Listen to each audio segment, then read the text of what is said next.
story, the backbone and heartbeat of the pro-life movement are these pregnancy care centers that we're going to hear about today.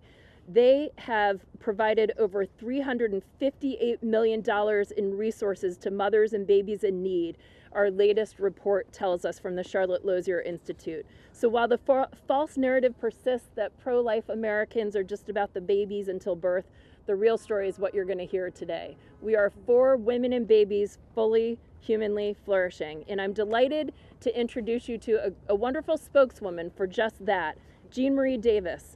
Jeanne Marie is the executive director of Branches Pregnancy Center. Her testimony will move you. Jeanne Marie has a beautiful story of overcoming being a victim of human trafficking to today being the head of a pregnancy care center. And coming out of that by the help of a pregnancy care center, she empowers women facing similar scenarios. Please give Jeanne Marie a warm welcome. Thank you, Jeanne Marie.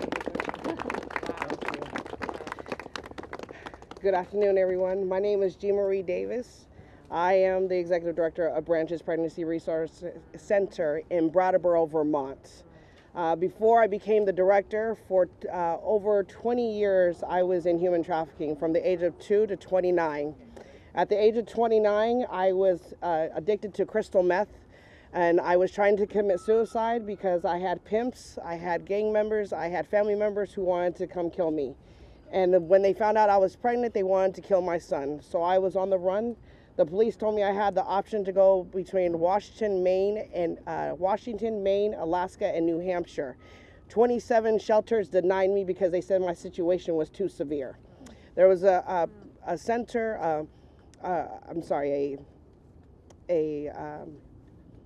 domestic violence shelter in New Hampshire who accepted me. I'm sorry, I get emotional, so just. Doing great. Powerful. And so what happened was I wanted to abort my child, and they told me about a pregnancy center. And a woman named Phyllis Phelps was there, and she said to me, "How can I help you?" And I hadn't heard those words in over 10 years. Because all they wanted to do was either rape me, pull a knife out on me, pull a gun on me, and just use my body. And I told her the situation that I was going through, and she said, "Well, let's see what the baby is." And I said, "I don't want to keep him." They allowed me to hear the heartbeat, and I said, "Okay, I'll keep him. But now what?" And she said, "Well, I know a man named Jesus." And she said, "For God so loved the world that he gave his only begotten son, that whoever believeth in him would not perish but have everlasting life. That he did not come into this world to condemn the world, but to have but the world was already condemned." And I said, "I don't trust men, but I'll trust this man named Jesus." And that from that moment on, 10 years later, Phyllis Phelps opened a home because I challenged her, because a lot of women who are homeless like myself come into the pregnancy centers, not having a place to go, because that is our lifeline. And she opened a home called House of Hope, New Hampshire. And she helps women that are just like me. And that same woman that shared Jesus with me handed me an application to be the executive director for Branches. 9 years later, she walked with me. I've just talked to her a couple hours ago. So we don't not just stop with you when after you have your babies. We actually do life with you, and that's what our center at Branches does. We say we do life with each other, however it may look. I have women that come in there and they need to just say, "I need a safe place to nurse my child." You're more than welcome to come into our center. We hope that this year that it will break the narrative, because this is a false narrative that's out there that we don't help women. I am a true proof that not only do they help you, but they actually get you set into a place where you can turn around and provide services and help the community with more hope, which his name is Jesus. God bless you. Wow. Amen. Amen, Jeanne Marie. Amen. Amen. Amen. Jeanne Marie, we were talking earlier, and she said, wow, we overcome by the blood of the Lamb and the word of our testimony. Thank you for your testimony, Jeanne Marie. So powerful. I'm Kathy McMorris Rogers, and I chair the House Energy and Commerce Committee in the House. And I am a pro-life mom of 3 amazing children. and I'm on a mission here to help protect every human life. And that starts by making sure, as Jean Marie said, that no woman feels like abortion is their only option. You know, we're entering into a new chapter of American history, and we must define the human rights issue of our generation by providing care, by providing hope, by providing support, by asking, what can I do to help the mothers and children at every stage of their lives. I'm grateful for our nation's pregnancy resource centers and the important role that they are playing for our families and caring for our families. And it is my prayer for our nation that we will come together and that we will stand for the dignity and the sanctity of every human life. And you know why? Because every single life is worth living. Thank you. It's now my privilege to introduce Amy Sherling. She is the Executive Director of the Women's Choice Network in Pittsburgh, Pennsylvania. All right, there's Amy. Appreciate All right, it. yes. Thanks very much. I'm thrilled to be here from Pittsburgh, Pennsylvania. We have 3 medical clinics in Pittsburgh, and I want to tell you 3 things that I think really matter about these medical pregnancy centers. The first is that we provide free medical care like ultrasound, STD testing, and treatment. And second is that we have a men's ministry, so we try to get men's voices into the game. We want to get the men in the conversation. And third is our mentoring program, which walks alongside of a woman, does life with women and men throughout the pregnancy and for 2 years beyond the birth of the child. These things matter in our county because they absolutely impact maternal and fetal health outcomes in Allegheny County, where I live. And they absolutely impact the lives of women like Giselle. Giselle came to us about 1.5 years ago. She came to our center thinking that she would have an abortion. She saw her sonogram and was really still undecided. And she said, I really need to talk to the father of the baby. He was in the waiting room. So we got him engaged in the conversation. We got him up out of the chair. We said, we want you to get off the sidelines and into the game. And so they came back for a second visit. And to our surprise, he came back with a ring. He put it on her finger, literally on the ultrasound table, and asked her if she would marry him. They got married, and in July, they had a beautiful baby boy. You know what? These are strong, courageous, inspiring young families that we work with. And I just appreciate the opportunity to care for them and to serve them. So thank you so much for what you're doing to support the work of pregnancy centers that are absolutely changing lives and making a difference for maternal health where we live, because every life is valuable and worthy of protection. So thank you so much for listening. Appreciate it.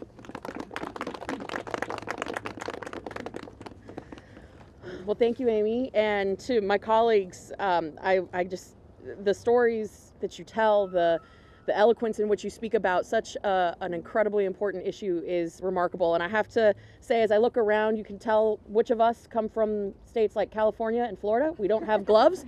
We don't know what those are. So if I'm shaking, it is because I am ill prepared for this weather. But thank you so much. You know I'm right. I'd like to first start by saying thank you to all the amazing activists and all the organizations that are here with us this week as we march and support life. I'm Congresswoman Kat Cammack. I proudly represent the Gator Nation, Florida's 3rd Congressional District. And I have a very personal pro-life story as to why I am here today advocating for the sanctity of life. Many people know that my mother, she in her late 20s had a terrible stroke and was told in her late 20s that she would never be able to have children again while she was pregnant with my older sister. And against all odds, she got pregnant and was encouraged to abort me. And this was at the advice of her doctors, at the advice and urging of her own family. And against all those odds, she still chose life.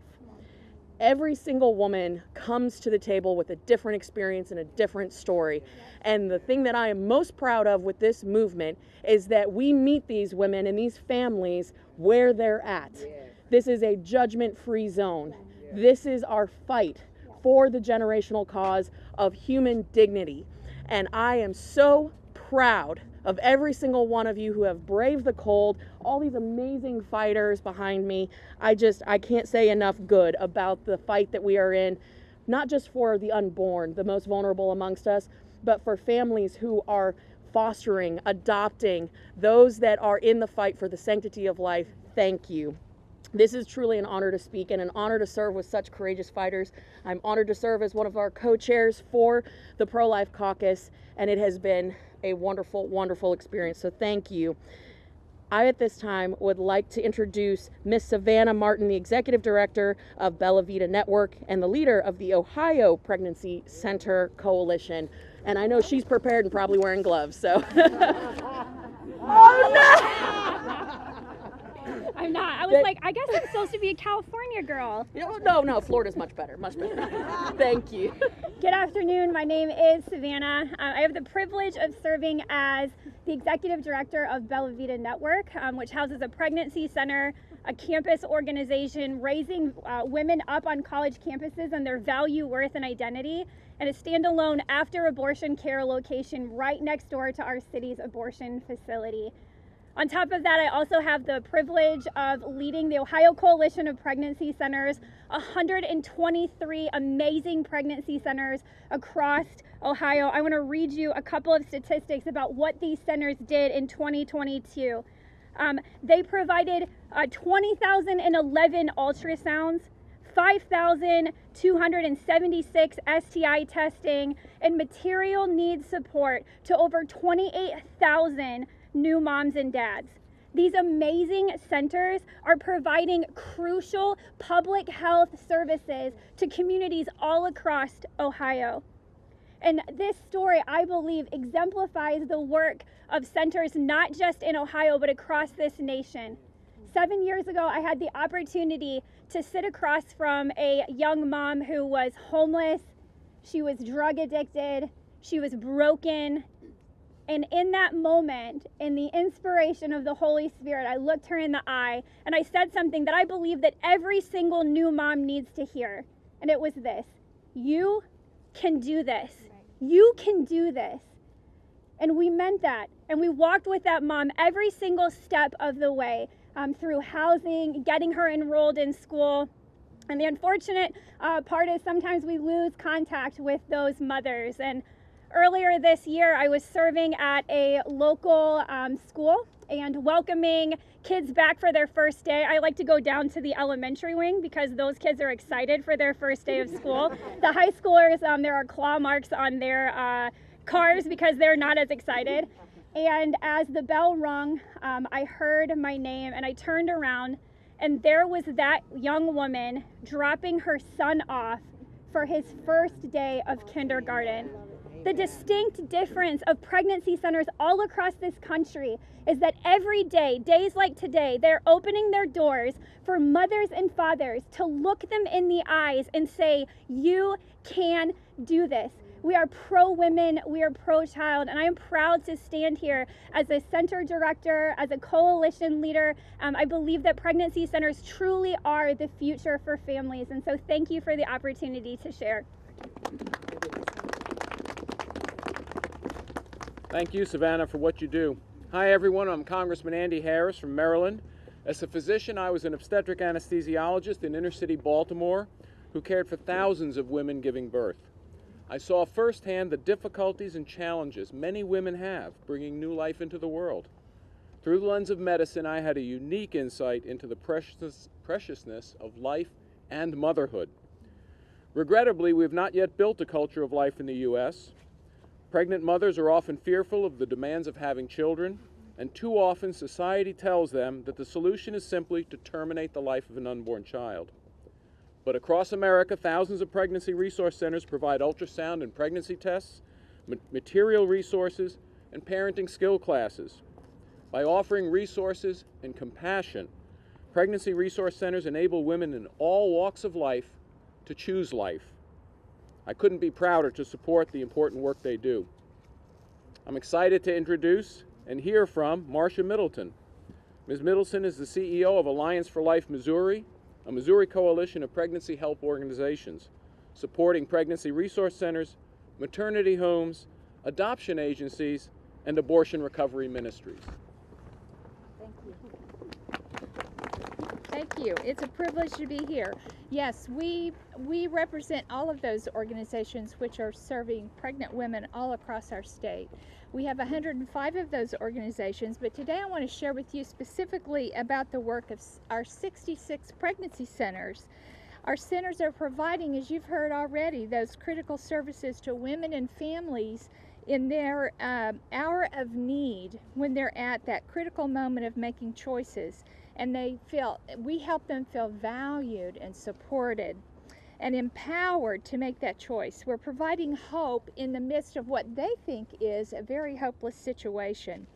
In 2022, our pregnancy centers served over 26,000 women with early pregnancy verification, ultrasounds, prenatal and parenting classes, community referrals, housing, transportation, material needs, and that list goes on, because you know what? We don't just start with her in her pregnancy. We stay with her and we walk her through, as you've already heard. These services empowered women and men such as, I'm going to share about Derek and Danielle. They were high school sweethearts. They were both working very diligently to meet their needs, but struggling, and then they discovered that Danielle was pregnant. So their income was already insufficient to cover any expenses. They didn't have any medical insurance, and here they are having a baby brought into and there was this mix of excitement but yet great fear. And so they were referred to their local pregnancy center where they were welcomed, and there they enrolled in prenatal care, their parenting classes, and they started receiving Medicaid benefits. At 24 weeks, Danielle had to go on complete bed rest, so they lost her income. The pregnancy center was there to help with practical needs and to continue supporting both Derek and Danielle.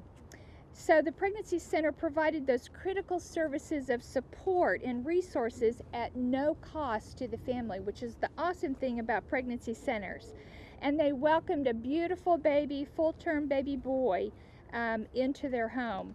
This is only one, and you've heard some others, of stories of women who have been supported and empowered with their pregnancies. And pregnancy centers are there for these women, as I said, from the beginning. We walk through them through the entire pregnancy and well beyond that delivery. We're meeting the needs of these women day in and day out. Thank you.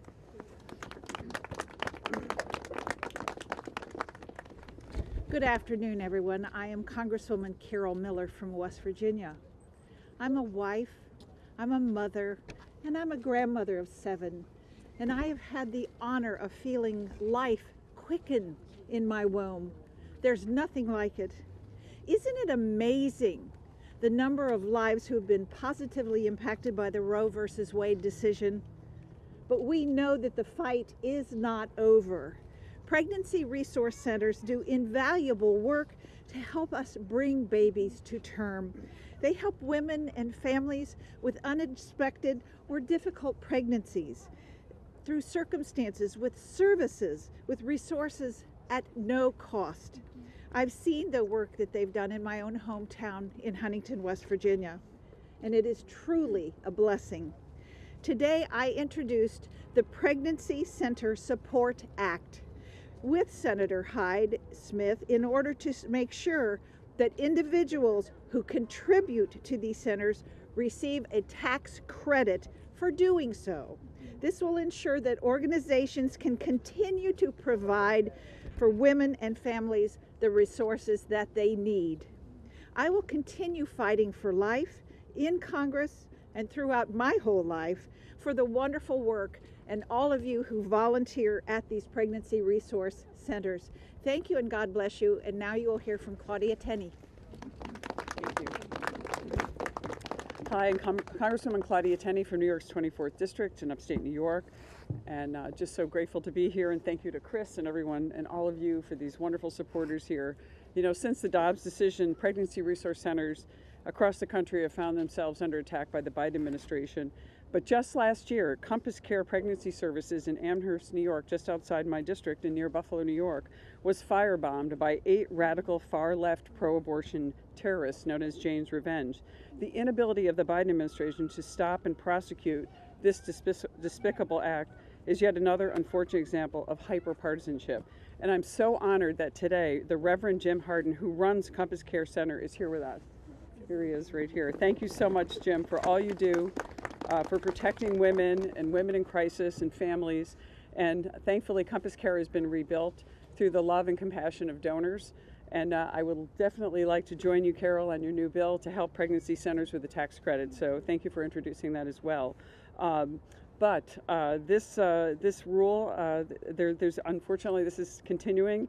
Recently, the Biden administration and the Department of Health and Human Services proposed a rule aimed at defunding these critical crisis centers. This rule is not only illegal, it would circumvent congressional authority to create the law, but it also jeopardizes the thousands of women and children who rely on pregnancy centers every year for care. As a solution, I was honored to join as an original co-sponsor with Representative Michelle Fischbach in introducing the Pregnant and Parenting Women and Families Act. This is HR 6918, which would prevent DHHS, it's a little cold, but I got my bills here with me, from unfairly limiting the ability of states to spend temporary assistance for needy families, TANF funds, on pregnancy resource centers. Pregnancy resource centers, as you've heard from everyone, provide a wide array of services, and they're vital, including pregnancy testing, ultrasounds, parental education, counseling, connections to housing and transportation, and continuous care and love for these families as they provide and choose life. I just want to say thank you again. I know that the time is limited here, and the House is set to pass my Pregnant and Parenting Women and Families Act to prioritize these pregnancy resource centers so that they can ensure care to families all across our nation. We can't stop there. We need to make sure we put the pressure on, and this weekend with the March for Life, that the Senate will also pass this important rule to enable pregnancy centers to continue to receive the equal funding. And so I just want to say thank you to everyone. I'm grateful to be here, honored to be with my colleagues, and this is a great day. Even though we're going to fight some snow, this is it's always much more exhilarating to win a battle through difficult situations, but especially with the beauty of the snow. So thanks so much to all, and thank you again to Chris and everyone who's here. Everyone's a pro-life sponsor, proudly wearing your hats, and all my colleagues. And next, I believe, is Ashley Hinson. Jim, first, then Ashley. Oh, yeah, Jim. Sure. Thank you, Jim. Congratulations. This is our hero in upstate New York. Thanks so much, Jim. Thank you. Well, thank you for having me. My name is Jim Harden. I am the president of Compass Care Pregnancy Services. We're a network of medicalized, if you will, pro-life pregnancy centers in New York, Rochester, Buffalo, Albany, New York City. We were firebombed by pro-abortion terrorists and targeted for discrimination by pro-abortion politicians. We provide ethical medical care and support to women facing unplanned pregnancies for free. And yet we're targeted. All people are made in the image of God, and therefore we are inviolable, not to be violated, because we are invaluable, imbued with the dignity of creatures made just a little lower than God. Being endowed by our Creator is the only basis for a blind justice system, one based on a constitutional rule of law, protecting all, and especially the weak, from the powerful. A recent study revealed that nearly 70% of women felt coerced to abort their babies. That means that up to 700,000 abortions per year in America are either unethical or illegal. Many of these abortions are to cover up a sex crime, as we've already heard. And how do pro-abortion politicians respond to this reality?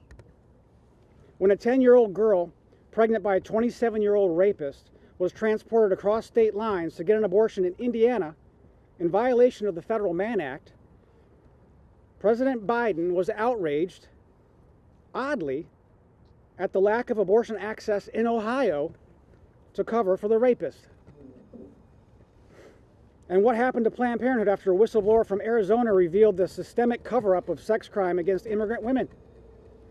Is anything happening with those conspiring in the DOJ, pro-abortion politicians, and pharmaceutical companies to engage the illicit chemical abortion drug trafficking in violation of the Comstock Act? And isn't it curious that the FBI agents were taken off sex crime investigations when no one is bothering to ask which abortion business was servicing Jeffrey Epstein's international sex crime syndicate in New York City? The Supporting Pregnant and Parenting Women and Families Act, as well as Congresswoman Claudia Tenney's Unborn Child Support Act, provides a helpful protection to women and a needed rebuke to Biden administration's support of big abortion and sex abusers. If Republican presidential candidates like Donald Trump insist once again on distancing themselves from the abortion problem, they should at least talk about the systemic criminality of the abortion industry. Dobbs put abortion restrictions under the purview of the states, but protecting all people equally remains the purview of the federal government and the commander-in-chief. Any candidate unwilling to address this evil, is unworthy of the office. Thank you.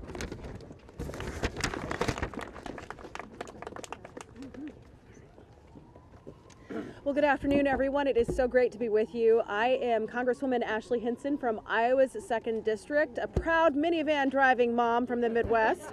And I am here today to talk about a little bit of the work that I've been doing. Actually, it was just on the floor this afternoon, but we saw last year the rightful overturning of Roe versus Wade, and really what that did was begin the next chapter of our pro-life movement. And our movement really has been always about so much more than just ending abortion. It is about valuing life at every stage.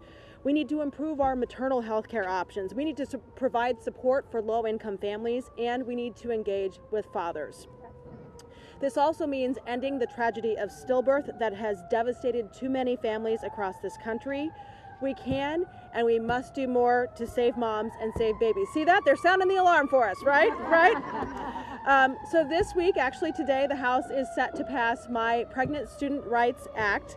This is legislation that will empower pregnant women on college campuses to be able to continue their pregnancy and their education at the same time so they can pursue the best future for themselves and their child. I came down here and I heard the minority leader railing against my bill, saying we are anti-women. I'm sorry, but I think there's nothing more pro-women than saying, hey, we want to support you and let you know what your accommodations are that are already in law. They don't want women to know that these accommodations are available. I think that's just wrong. So again, this is just one step of many that we can take to create a culture of life in our society. We look forward to building on our pro-life successes together, and I applaud these fellow pro-life advocates who are out with me today, braving the cold to stand up for life. Thank you so much. And it's my pleasure now to introduce another very successful pro-life champion, Lisa McClain from Michigan. Thank you. Thank you. And I would say we are so pro-women that we even care about women even before they're born. We actually care about women who are in the womb. Isn't that crazy? But thank you all for being here and braving the elements. Thank you to my colleague Chris for hosting this and being so passionate about this issue. It is an honor to be joined by some of the women and men who play a very important role in pregnancy centers. And I am so proud of the work that these great leaders do. And it's even a greater honor to be speaking about life so close to the anniversary of Roe versus Wade. For all of those watching, I want to be crystal clear. I am unapologetically pro-life. Why would I apologize for being pro-life? I kind of scratch my head on that. But the Dobbs decision that overturned Roe, it was a win. It was a win for our country.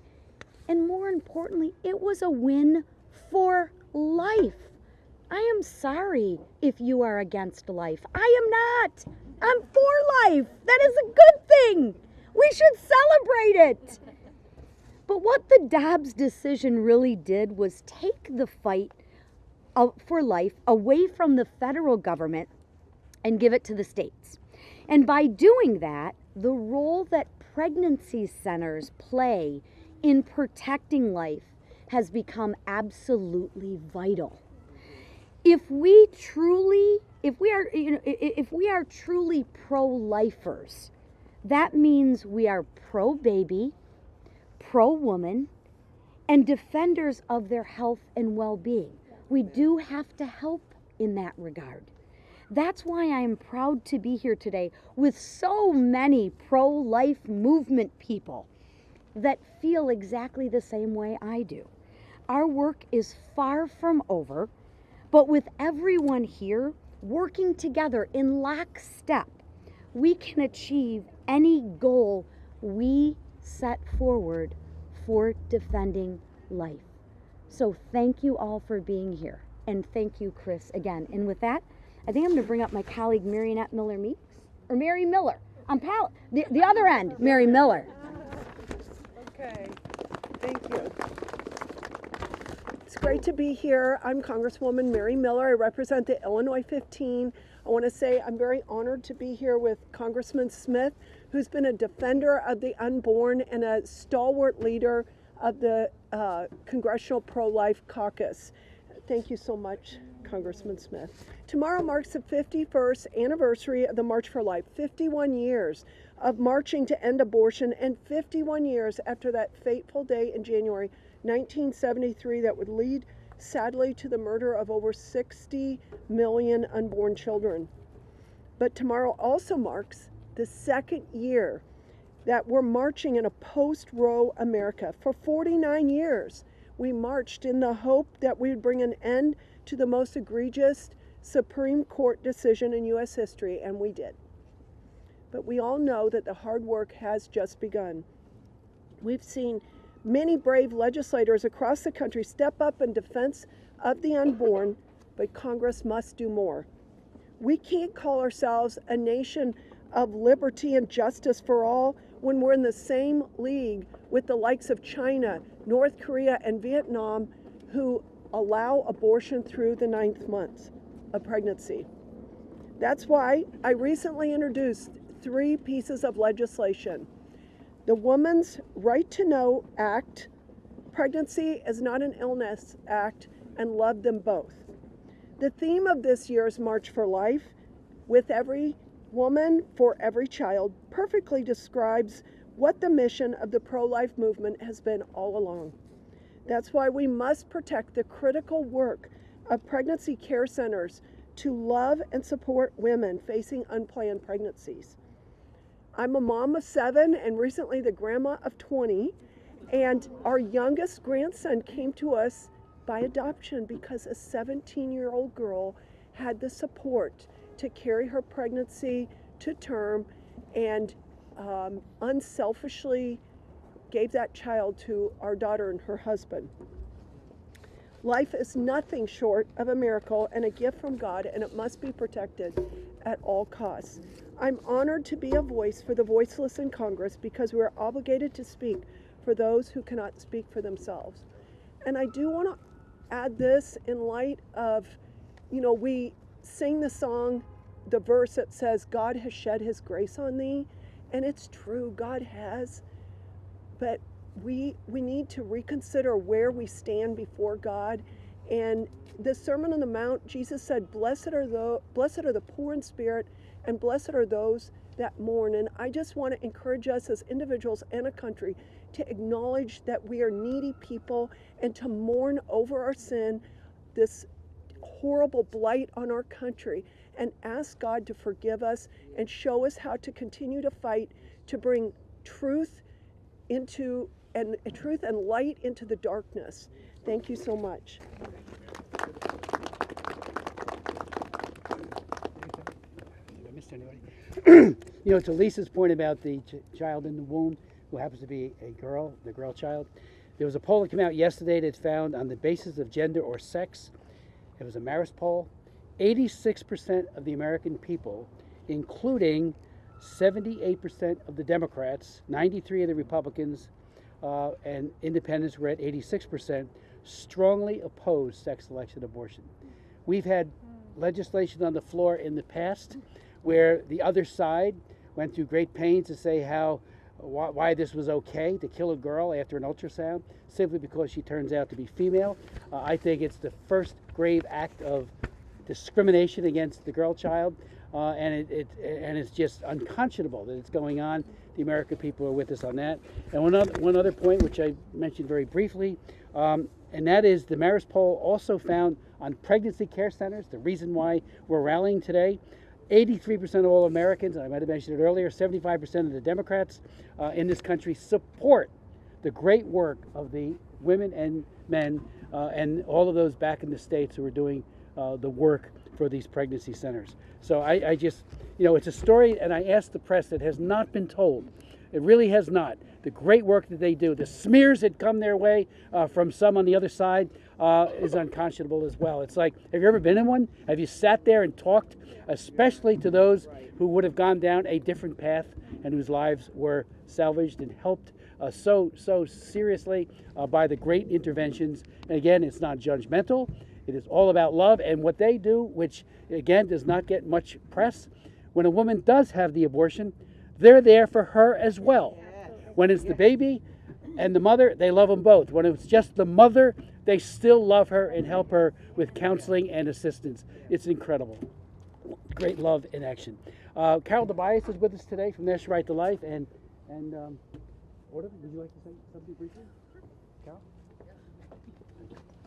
Well, thank you very much for the opportunity to celebrate. I'm Autumn with Susan B. Anthony, Pro-Life America, and we are so thrilled with Congress's actions today to consider legislation to help support moms as well as their decision to carry to term.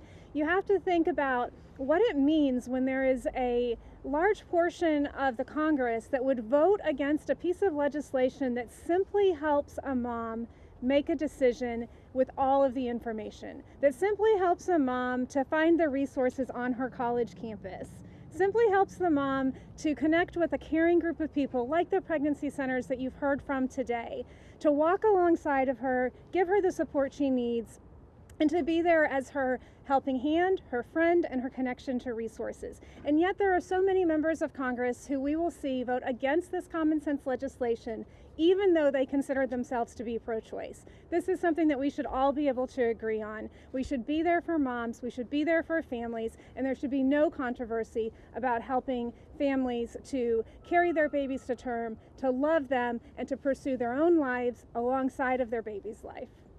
Thank you. I am Carol Tobias, President of National Right to Life, and I have to say that I am amazed that a group that, or a movement that calls itself pro-choice is trying to remove choices from women. Yes. They are trying to shut down the pregnancy centers. They are trying to prevent women looking for help from finding those pregnancy centers in the online search engines. They are attacking the pregnancy centers as putting out misleading information when they are not. They want to remove choices from women so they can no longer claim to be pro-choice. It is the pro-life movement that loves them both, mother and child. Yes. Now, I work in the area of more social policy and legislation and elections. The pregnancy centers are the arms and the hearts and the legs of the pro-life movement. Yes. They wrap their arms around the women who need help. And for anyone to try to shut them down, saying that they are illegitimate or misleading, is just shameful. And I think we are all very grateful for what the pregnancy centers do in this country, and for all you who work in the centers, you have our undying gratitude for the help that you give the women who really do need and want support. The pro-life movement loves them both. Thank you.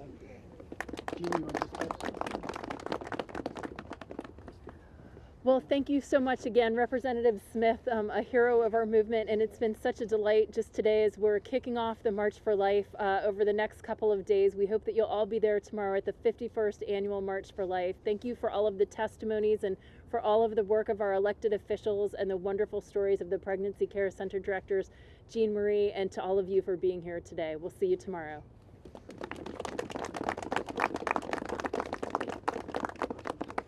Thank you. Thank you so much.